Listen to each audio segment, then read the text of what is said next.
नमस्कार। प्रस्तुत है आज का चिंतन। भगवान सत्यनारायण के एक हाथ में पुष्प और दूसरे में गदा है।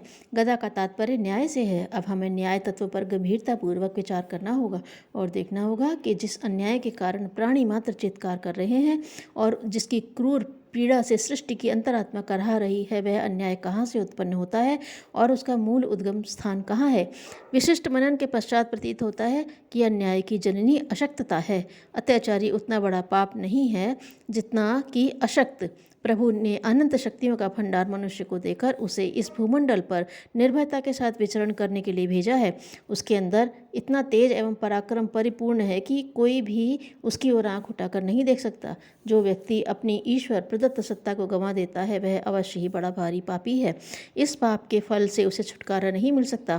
प्रकृति अपने कठोर नियमों के अनुसार उसे उसी क्रम में कूट कूट कर दंड देती है, जिस क्रम से कि उसने अपनी सामर्थ्यों को नष्ट किया होता है। जो जितना निर्बल है, उसे उतना ही यह प्रकृति अधिक सताएगी। रोना, चिल्लाना, गाली देना, बुरा बताना व्यर्थ है। इससे कुछ होता जाता नहीं है। भेड़ के बालों को एक गडरिये से बचा लिया जाए तो दूसरा काट लेगा। इसलिए रीछ बनना होगा, जिसके बालों की तरफ दृष्टि उठाने की किसी की भी हिम्मत न पड़े। शक्ति हर प्राणी का जन्म सिद्ध अधिकार है। आध्यात्मिक, शारीरिक, मानसिक, आर्थिक, सामाजिक और राजनीतिक दृष्टि से हमें बलवान होना चाहिए। शक्ति की आराधना करके समर्थ बनना चाहिए। आत्मस्वरूप को पहचान कर आत्मविश्वास और आत्मगौरव की भावनाएं हृदय में कूट कूट कर भरना, शरीर को निरोग और बलवान बनाना, मन को सुसंस्कारित, सुव्यवस्थित, विद्वान, विचारवान और सुलझा हुआ बनाना, धन कमाने एवं उसका सदुपयोग करने की स्रोतों को पहचानना और खोलना, सामाजिक रूढ़ियों और कुरीतियों को हटाकर समाज में सुदृढ़ संगठन पैदा करना, राजनीतिक स्वाधीनता प्राप्त करना, अंतर्राष्ट्रीय बंधु भाव प्रचलित करना, यह सब कार्य एक शक्ति पैदा करते हैं। देखने में यह विभिन्न दशाओं की शक्तियाँ भिन्न भिन्न प्रतीत होती हैं, पर यथार्थ में एक ही शक्ति के विभिन्न स्वरूप हैं। उसी अखंड शक्ति की उपासना करना मनुष्य का सबसे प्रथम कर्तव्य है। सब आत्माएं समान हैं। विश्व में कोई प्राणी न छोटा है न बड़ा, सब समान है, स्वतंत्र हैं, स्वावलंबी हैं। बेशक इनमें से किसी की योग्यता और शक्ति अधिक होती है, उसी दृष्टि से उसकी आवश्यकताएं भी बढ़ी हुई होती हैं। हाथी का भोजन घोड़े से अधिक है, ढाक के पौधे से नींबू के पौधे को अधिक पानी चाहिए। यह स्वाभाविक विषमताओं की स्वाभाविक पूर्ति हुई। मनुष्य को भी उसकी योग्यता भेद से कुछ अधिक सुविधाओं की आवश्यकता होती है। संसार में सब दृष्टियों से पूरा पूरा साम्यवाद नहीं हो सकता, क्योंकि यह अस्वाभाविक है, परंतु मनुष्य के कुछ स्वाभाविक अधिकार हैं जो उसे प्राप्त होने ही चाहिए। स्त्रियों और अछूतों के साथ हिंदू जाति में वह मानवोचित व्यवहार ठीक तरह से प्रयोग नहीं किया जाता। गरीबी और अमीरी का भेदभाव इतना बढ़ जाता है कि एक तो अनुचित महत्ता प्राप्त करता है और दूसरा अनुचित हीनता स्वीकार करता है। दास दासियों को पशुओं की तरह संपत्ति समझना, उन्हें खरीदना बेचना ऐसी ही जघन्य विषमता है। रंग भेद, शासक और शासित जातियों का अधिकार भेद इसी प्रकार की हेय असमानता है जिसका विरोध होना चाहिए। विद्वान मूर्ख, सदाचारी दुराचारी, सुर असुर, इनमें भेद होना चाहिए, परंतु किसी को उसके प्रारंभिक अधिकार से वंचित न करना चाहिए। प्राचीन काल में युद्ध के समय किसी शत्रु की तलवार टूट जाती थी तो विरोधी उस पर तब तक प्रहार नहीं करता था जब तक कि वह पुनः तलवार प्राप्त न कर ले। स्त्रियों पर हाथ उठाना यों पाप है कि वे मुकाबला करने की उतनी ही क्षमता नहीं रखती।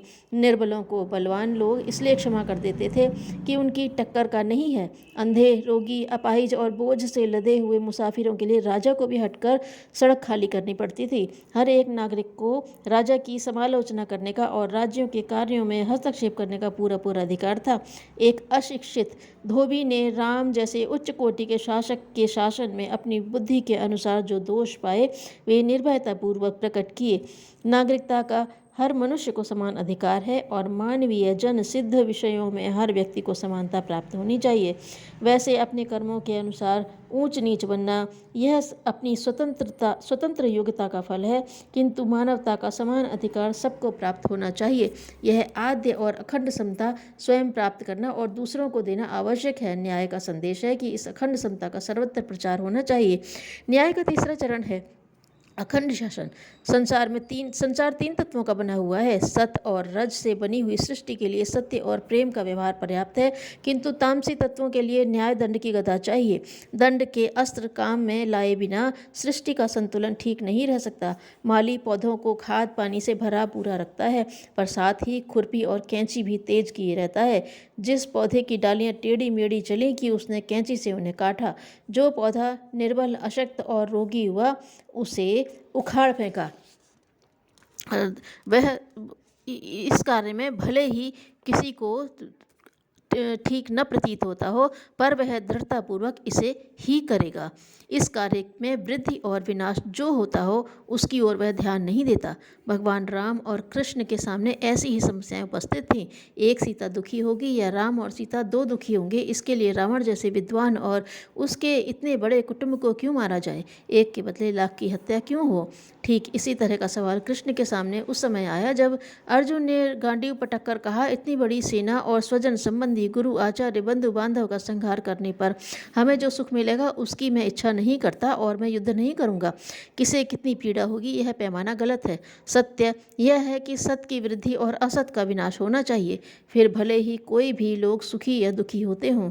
रावण या कौरवों के कुल का नाश न करने किसे अनीति बढ़ती, पाप कर्म करने वालों को प्रोत्साहन मिलता और अकेले राम सीता का पांडव ही दुखी न होते, वरन संसार के बहुत से भले लोगों को संकट झेलना पड़ता। इसलिए एक के बदले या अनेक के बदले एक को दंड मिलता हो तो उसमें विचलित न होना चाहिए। सर्प का विष बढ़ेगा।